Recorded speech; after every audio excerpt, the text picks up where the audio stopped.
One person asked for this, and that's all it takes. Ask and you shall receive, my dirty little readers. It's been over a year since I last spoke to you about all the smutty titles I've been getting my smutty hands on, and oh boy, do I have some recommendations. But today, we're going to be discussing just one series in particular. Let's roll that intro.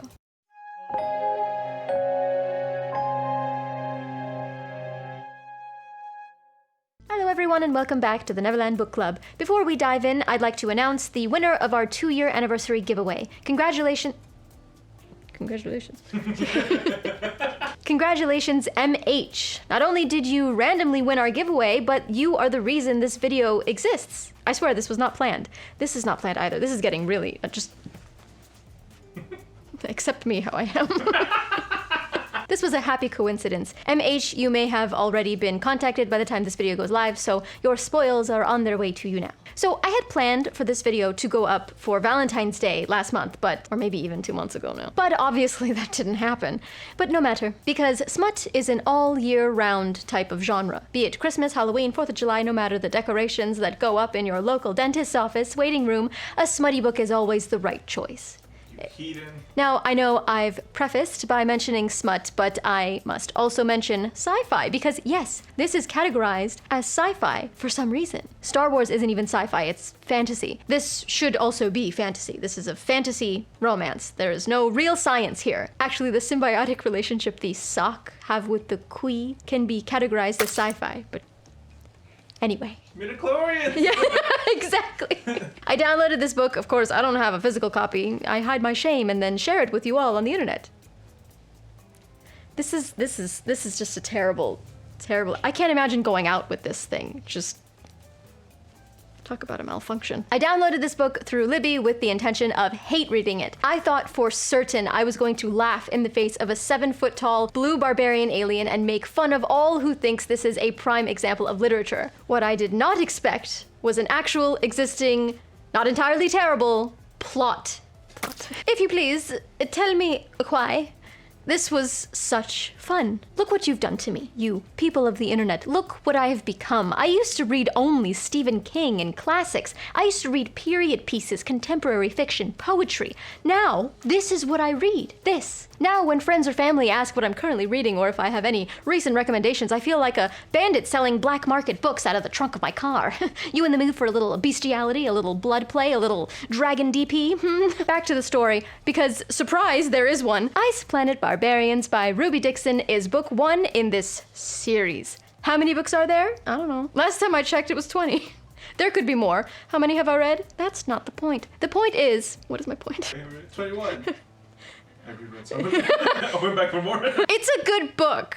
That's my point. There are all the elements that make up a solid plot, a solid ensemble of characters with proper development and motivation, balance, inner and outer conflicts, circumstantial elements that drive the actions of the characters forward, and the writing isn't dreadfully poor. In most smutty books, the inner conflict of our main character is usually, we want to, but we shouldn't. I want you, but we can't. In most... Isn't that what your book's about? Yes! Exactly. I want you, but we can't. In most smutty books, the main theme is revolved around sex, which, that's okay, that's the type of book it is. That's what's to be expected. But here, that's not what we get entirely. Here, we get a god-honest adventure. A 22-year-old woman named Georgie finds herself abducted on a spaceship with about a dozen other women around the same age as her. They are being held captive by green aliens and can't understand what the green guys are saying, save for one character that has a device implanted in her ear. On her ear? It's like a thing. She was the first to be abducted and is now the translator for the rest of the group. Yes, that all sounds silly. That sounds like the silliest thing I've ever heard, but stick with it. It gets better. Now, during this part of the story, we do run into a bit of triggering things of SA, torture, violence, and other darker themes. However, this ultimately sets up the characters we are to meet farther along down the line, as well as in the other books. Because, like with all brilliant authors, Dixon saw an opportunity to branch out by telling the story of each girl that was abducted. And that's what the rest of the books are. We get a first-person perspective as the timeline continues of the characters we've already met. Each book is dual perspective based on the main 2 love interests. So, partway through the book, first book, the spaceship crash lands on an ice planet, and the women are left there by the green aliens. I just heard that sentence. Human women are abducted from Earth by green aliens. They're dropped off on an ice planet. The ice planet is where they meet the blue guys. The guy on the cover with the horn and the big... They just leave the part of the ship the women are on, in, and fly off. Our main girl, Georgie, becomes the group's leader since she's uninjured and still has most of her mental faculties to try and seek help. On her journey into the frosty unknown, she encounters a 7-foot-tall blue alien man named Vektal with abs, horns, a tail, and a very large appetite. Their first encounter is memorable. No spoilers, but the idea of consent is not yet known to our blue alien friend, but it's fine. It's okay. Because he's hot. See, when I try to explain some smut topics to people, I'm not sure how to come across like I'm not, how shall I put this eloquently, a lady of the night? I get it. I think we all get it. We, you and me, who read these kinds of books, but how do we explain it to others? I'm not sure. It's a fantasy. Literally, it's fantasy. That doesn't mean we think, you and me, think it's right? No. Why am I explaining myself to you? I owe no one any explanations, except maybe my mother. But she gets it too. I'm rambling. Anyway, they fall in love. They have their little Jane Tarzan interaction when they're trying to understand what the other one is saying, and they say, fuck it, let's speak the universal language of love and get down in a cave. And despite being set on a frozen planet, the pages are hot. That was a joke. Once our little love montage is over, Georgie remembers her main objective, find food and shelter for her ladies. Oh shit, my friends! Yeah, exactly. We come back, they're all frozen.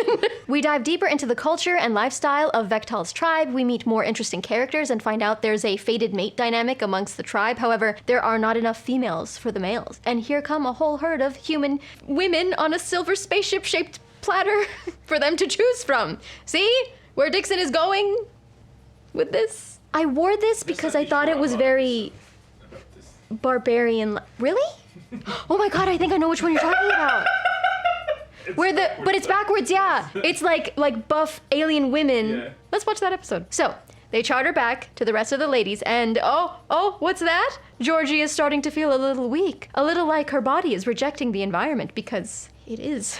Vektal's people have some sort of symbiotic relationship with another organism native to the planet, and they decide the rest of the women need to also adopt the symbiosis if they are to survive on the planet. I won't spoil anything else, but there is a happily ever after, and with their entire lives uprooted and turned upside down on a far-off planet, the continuation of the species does come into play. The book is fast-paced, exciting, dark when dark, and funny when funny. It balances elements of conflict amongst our characters delicately without taking away from the scenes we came here for. The smut. The smut is good not just because it's new and interesting, but because we've come to care for these characters and what they want out of the relationship we're reading about. The desperation both feel not only for one another, but for their survival, for themselves, as well as their own individual clans. I didn't expect it to be so sweet. I didn't expect it to be so high stakes. I didn't expect it to be good, but it was. I'm sorry. I love great Russian novels like Anna Karenina, but I also love smutty sci-fi novels with horned blue aliens such as this one, so I'm a complex person. Is this the one your mom's reading? No. That's great. Thanks. No, that's a different one. Thanks. I'm getting more and more embarrassed, so I'm just like, by the end of the video, I'm just gonna be like, thanks for watching! I kept reading these, one after another after another. I couldn't get enough of the situations the different characters found themselves in and the complexities of each relationship presented in each succeeding story. The characters in the second book are personally my favorite because they're loath to love you type of dynamic. It's quite fun. Again, I don't want to spoil too much for you, so I won't talk about the rest of the books, but honestly, if you're comfortable with smut and you don't have any SA triggers, at least read the first book. It's surprisingly good.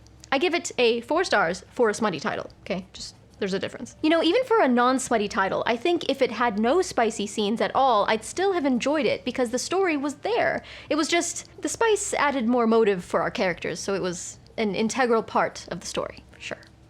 Go with that. Now, the next series I plan on discussing in our next smutty video is the Priest series by Sierra Simone, but as of now, I have not yet completed it, so you'll have to just subscribe and click that bell to be notified when that video goes up. Those buttons will also let you know when new shorts are released, which I'm having a lot of fun with. I did start a TikTok, and that is now linked down below as well if you'd like to give us a follow. Sometimes those will be different, and sometimes they're gonna be the exact same videos, but you know, just follow if you're on TikTok. Why not? Today's shout out goes to the reason this video exists, this comment here from MH. I told you to stay tuned, and I hope you did, because this video is for you. Please let me know if you've already hate-read this book, or if you've enjoyed it and now hate yourself as you predicted, because that's exactly my experience as well. Also, congratulations again for winning our giveaway, and thank you to everyone who participated and everyone who comments, likes, shares, and overall just supports what we do here, whatever that may be.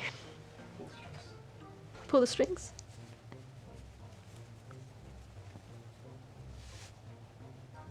Oh, that's cute. Thank you all so much for watching. Be sure to like this video if you liked it and comment down below your latest smut reads. I swear, I'm entering a bit of a rut, a smut rut, if you will. It's been feeling a bit redundant, and I'm in the mood for something similar to Planet Barbarians, but outside this particular franchise. Just let me know if you have something interesting. All right, I'm off to go learn a new TikTok dance for no one to see. Stay smutty, keep reading.